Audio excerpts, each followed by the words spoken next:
আমরা এখন দাঁড়িয়ে আছি শরণখোলা উপজেলার সাউথখালী এবং ইউনিয়নের মধ্যবর্তী বান্দাকাটা এলাকায়।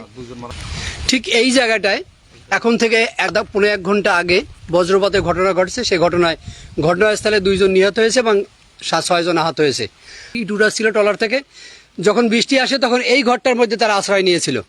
ঠিক এই ঘরটা আশ্রয় নেওয়ার পরে যখন বৃষ্টি বেশি বিভাগে শুরু হয়, এখানে বজ্রপাতের ঘটনা ঘটে। আপনারা দেখতে পাচ্ছেন এই ঘরের কিছু অংশ, এই যে কাঠকুটা ভেঙে গেছে।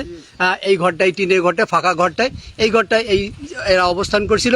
ঠিক বজ্রপাতে তাদের মধ্যে ঘটনাস্থলে 2 জন মারা যায় এবং 6 জন আহত হয়। আহতদেরকে এবং যারা মৃত্যুবরণ করেছে তাদেরকে শরণখোলা উপজেলা স্বাস্থ্য কমপ্লেক্সে ভর্তি করা হয়েছে। আপনারা দেখছেন, কেউ প্রত্যক্ষভাবে শুনছেন বা দেখছেন।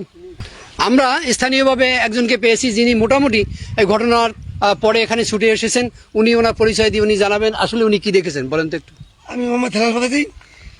কিছুক্ষণ দূরে শুনতে পাই কান্নাকাটি।